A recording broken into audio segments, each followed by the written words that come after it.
My husband gambled away our future. What I did next wasn't in any marriage book. Hi Reddit. Buckle in. This is going to be long, messy, and might make you yell at your screen. I need to vent. I need clarity. And maybe I need someone to tell me I'm not crazy. My name's Diana. I'm 33, a financial advisor, and up until a few months ago, I thought I had the kind of life that made people jealous. My husband, Mark, 36, is a graphic designer, and he used to be the kind of man who brought me coffee in bed, kissed my forehead when he thought I was asleep, and always had his hand on the small of my back at parties. People used to call us that couple, the ones that looked too perfect for real life. I didn't see the fall coming. I didn't expect the crash. But when it happened, it wasn't a stumble. It was an explosion. Let me tell you how the man I loved became a stranger. And how I, the woman who could tell someone how to save for 3 kids in a lakeside retirement, somehow missed the red flags flying right in my own damn home. It started with the letter. It was a Tuesday. I'd gotten off early for once and thought I'd surprise Mark with wine and Thai food.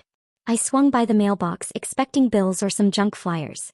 Instead, I found a formal envelope. From our bank. I'm the type to open bills immediately, force of habit. I thought it was weird because our mortgage is automated and we've had no reason to get a formal letter. But I opened it anyway. And then I froze. Final notice. Account delinquent. Your joint savings account has been overdrawn in excess of $19,763. If balance is not restored within 10 days, we will proceed with collections. I reread it 5 times. My hands started to shake so badly I dropped the food. I sat on the floor, staring at the paper like it was written in a foreign language. I thought, this has to be a mistake. Has to be. I checked our online banking. Couldn't log in. I tried my own savings account, the personal one I kept from before we got married. That one was fine. But our joint account? Gone. All of it. I didn't even wait for Mark to get home. I called the bank and asked to speak to someone directly. I told them I was Diana Mitchell, joint account holder. After some back and forth, they pulled the records. And read it. This is where the twisted roller coaster began. $500 here. $1,000 there. Casino names. Crypto apps. A wire to an offshore account. All withdrawals. Oh Mark. I felt sick. Like someone had driven a nail into my chest. This man who knew how OCD I was about money. Who teased me for having spreadsheets for groceries. Who let me believe we were building our future together. Had siphoned off everything. That night when he came home, I was sitting at the table with the letter, a bottle of red wine, and all the receipts printed out. He looked at me. Looked at the paper. And smiled. You found out, he said like he'd misplaced his wallet. Found. I didn't scream. I laughed. It was short and sharp and probably sounded psychotic. He reached out to touch my hand and I flinched so hard the wine glass fell and shattered on the floor. Diana, baby, I swear I was going to fix it. I just needed one big win. I was close, you have to believe me. I don't know what it was about the way he said it. Like I was supposed to comfort him. Like I was the irrational one. So I asked. How long, Mark? He hesitated. 9 months. 9 months. You were gambling for 9 months and said nothing. I lost my voice. I remember whispering, that was our house fund. That was our future. He broke then. Or pretended to. Got on his knees. Hugged my legs. Cried like a child. I didn't mean to lie. I was ashamed. You're so good at everything, Diana.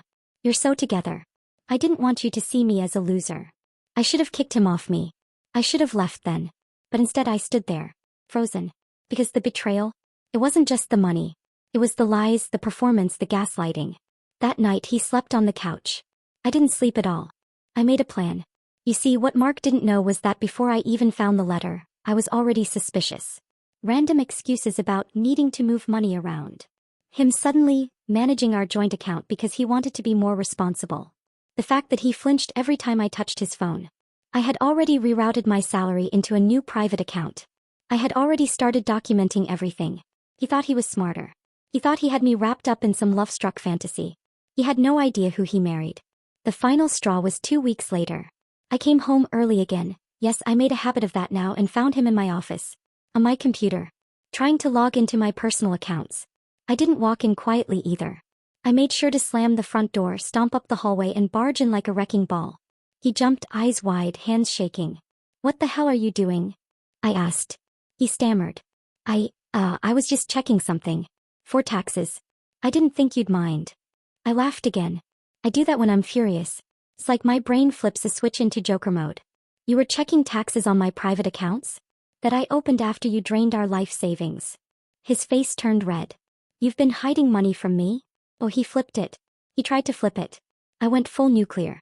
Do not turn this around on me. You stole from us. You lied. You gambled away our future and you want to talk about me hiding money? I was trying to protect what little was left. He raised his voice.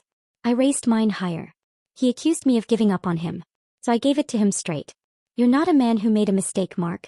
You're an addict who used my love as a credit card. And it's declined.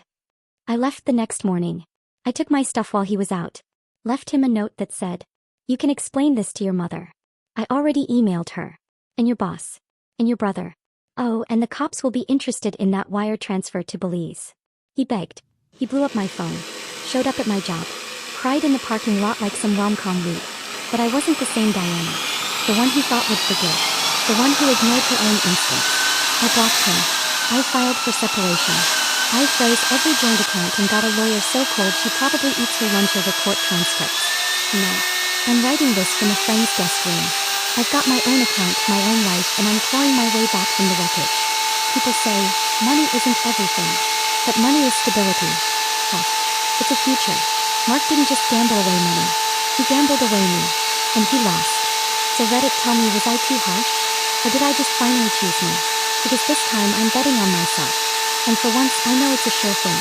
Hilda, my husband gambled away our life savings. I made a plan, confronted him and left. He didn't see it coming. Now I'm rebuilding from the ashes and I'm not looking back.